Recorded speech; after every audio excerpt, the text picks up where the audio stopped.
Dr. Chuck the Science Schmuck. I've got wood! Now you may be asking the question, why do I have wood? That's not the question. The real question is, why don't you have wood? That's actually an interesting question, if you break it down. The reason I have all this wood here is because I'm working on my aquarium. The anemones are doing quite nicely. They've turned brown, because that's the color they are. The most beautiful brown you ever did see, iridescent, like microscopic fine velour. But I'd like to improve the aquarium a little bit. With wood. Which is an odd choice, you may be saying, and I may be thinking. I don't know how well you know aquariums, but I do know driftwood is pretty uncommon in saltwater aquariums. I don't know why. I feel like it's an underused architectural component. In freshwater aquariums, driftwood is pretty common. Usually used as a backdrop architectural stuff in the back of the aquarium. So you set up the back of the aquarium and then you work forward in aquascaping. Which is weird, and I don't do aquascaping because I think it's excessively formalized and artificial. But in saltwater, nobody ever does wood. I don't know why exactly.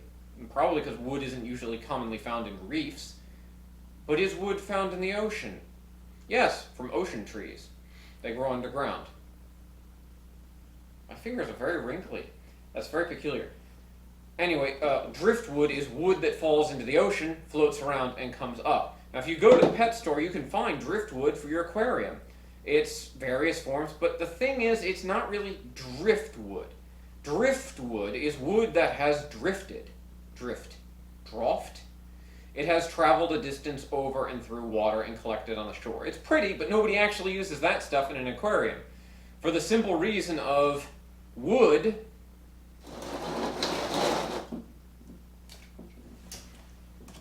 floats.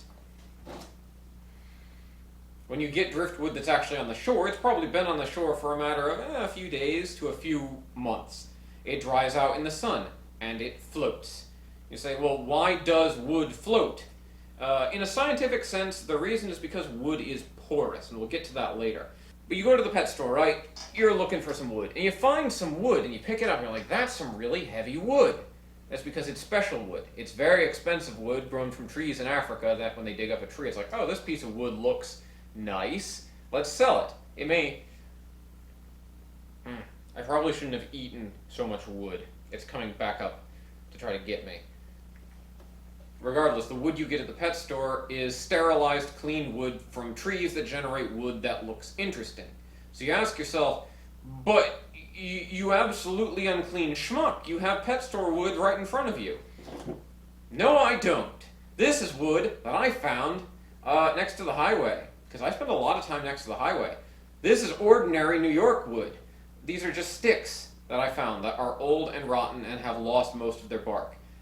I want to use this wood. You ask, why this wood? The answer is the answer to all questions. Because it's cheap. This wood is just ordinary wood that I found, so it's basically free. And I mean, that's an interesting shape. This wood has aged in such a way that it has lost the bark, but still maintains, I mean, it's still pretty hard. Problem is, it's very floaty. Which is now where I'm circling around and coming back to the actual purpose of this video and the reason why I think this will be fun. Wood is porous because when a tree grows, it is not a solid block of homogeneous material. It has veins. They're not actually called veins. Phloem is what I was trying to say. I converged phloem and veins to veins. So yes, wood is full of veins that carry liquid up and down the tree. So it's porous, like a sponge on a molecular level. That, in a live tree, is full of liquid. In dead sticks, these trees are probably still alive somewhere? The wood isn't, the wood's dead, but the trees, well, I live like inside an ash forest, and if you've been paying any attention to the ecological state right now, it's dead. All the ash trees are dead here. It's a collapsing forest. You look up, you just see dead treetops. If you go outside when it's windy, one smashes down on your head and kills you. That's how I died, the 7th time. When the wood dries, those veins lose their moisture. Goes. Oh, it was my chair. For a second I thought someone was talking to me. I think it's It's either like late November or mid-October, so Halloween is like the average of those two, which is tomorrow. So I am potentially having an issue with ghosts, which aren't real. I could go into a very long rant about why and how ghosts are not real, but I'm not going to right now, because I have wood, and I need to wood this, or I would if I could, but the wood is floaty, which is what I'm doing. I want to get the air out of the wood. And there's several different ways to go about doing this, I think.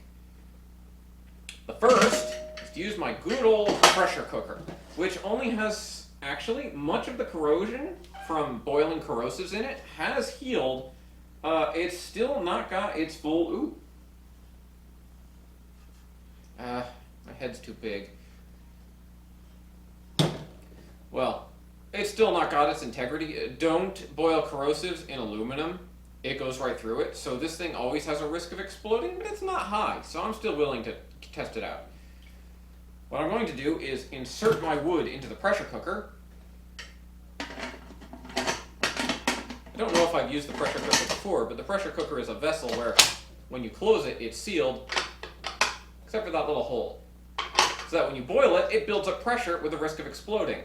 The idea being that that will force water into the wood and the air out and cause the wood to become sinky. The problem with that being that pressure cookers are usually comparatively small. So this wood, I can't get the lid on.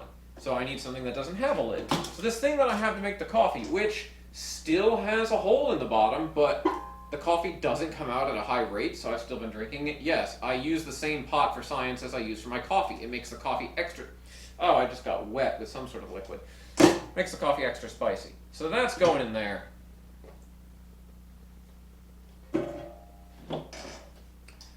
This one's a challenge. I want to use this. It's a 10-gallon size tank, so that would make a perfect arc. It's a nice bent piece of wood. A little rotted, but it's the wrong size for everything. So that one, I'm going to just leave in water and just see what it does. So we have three things here. One is boiling wood in an open pot, pressurizing wood in a pressure vessel, and letting wood sit. But here's the interesting part. Water is very, very wet. Woo! Indeed. The water of choice determines the buoyancy of the wood. Wood, when fully saturated with water, is sinky. It will sink slowly. Waterlogged wood. That's why wood goes to the bottom of a swamp over time. It's why trees don't just all float up on water.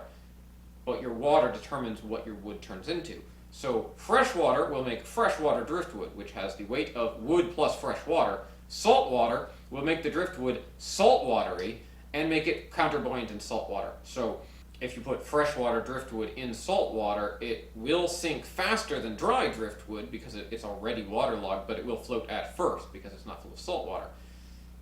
So I'm going to actually use a small amount of my salt to make the wood in salt water. Kind of an issue because the salt is expensive. And these pots will ruin it. They'll add a lot of metal ions that I don't really want to put in an aquarium. So that's a personal choice. You could try this. I don't know why in the world you would be doing this. But I don't know why in the world I'm doing it. So we're in the same boat. I'm going to do it with salt water. Now I could show you me making all the salt water, pouring in the salt water. That's hard to add.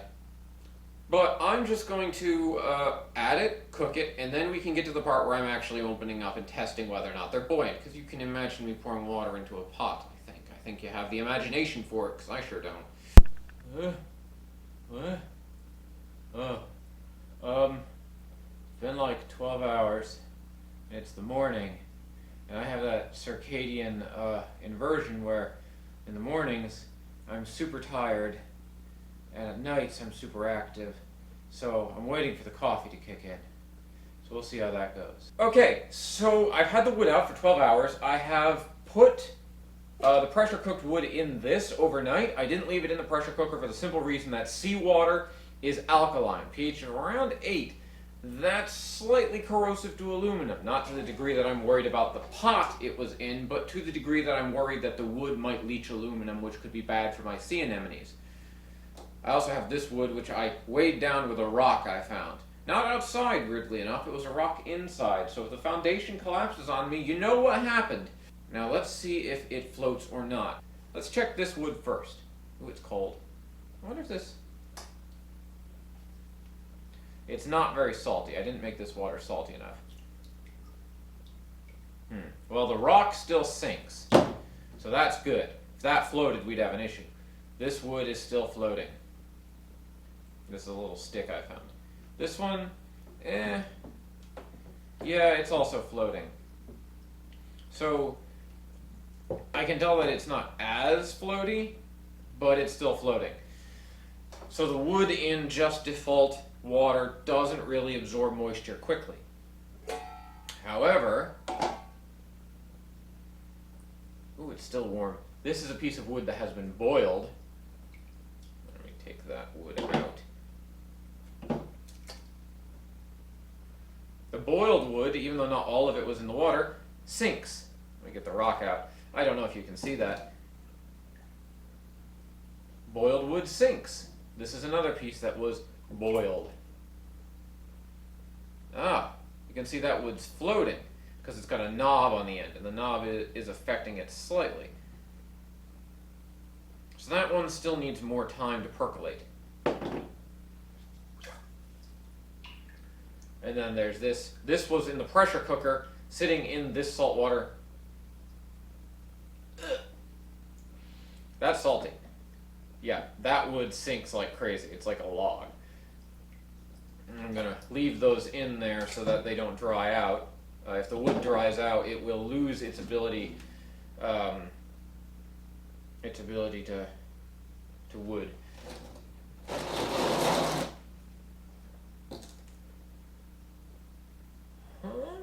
This next part of the demonstration requires a glass jar. And there's one now. As you can see, the water is not in great condition. It's yellow. Why is the water yellow? The answer is humans, or more specifically, humic acid. Wood contains material that leaches out and turns things colors. Tannins, humans, I don't know, various organic molecules that are acidic and dissolve. So it does leach acid, which is useful in certain types of aquariums.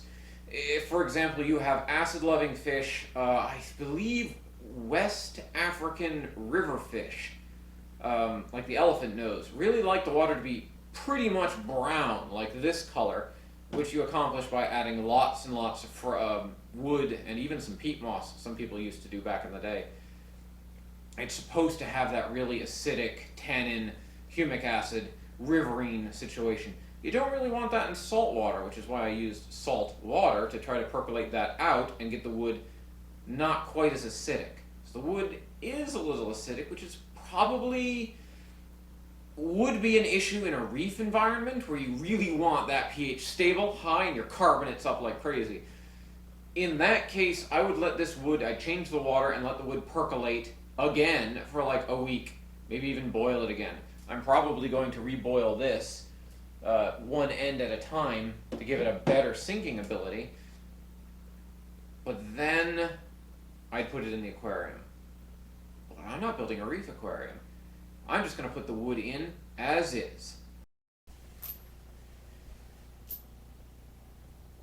And there you have it. The wood now sinks in the aquarium and can be placed wherever I need it to. Unfortunately, it would have been smarter to do this before I put the anemones in. I can move them if I want to, but they really seem to like their current positions. The idea is kind of to frame the tank and also give cover to any potential fish that may want to show up so they don't have to hide inside the anemones that will try to eat them. It also disrupts the water flow a little bit because although anemones do well with laminar flow, they grow best when they have a little bit of flow, more so than a lot of flow, in contrast to coral. I may have demolished a few of their larvae, young, little cells when I was putting stuff in, but they are reproducing quite quickly. There's really no way to get the camera to zoom in close enough on the babies.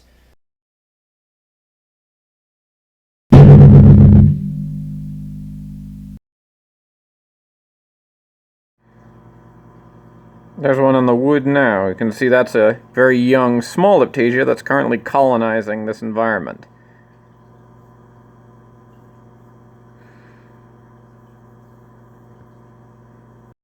But they're in there. Tiny little, 2-3 millimeters to a centimeter long, new anemones showing up and growing. And that's how you generate sinking aquarium wood using boiling water.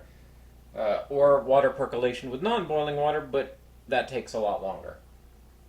So that's all for this video. Don't bother to like or subscribe, although I do enjoy comments. Extra.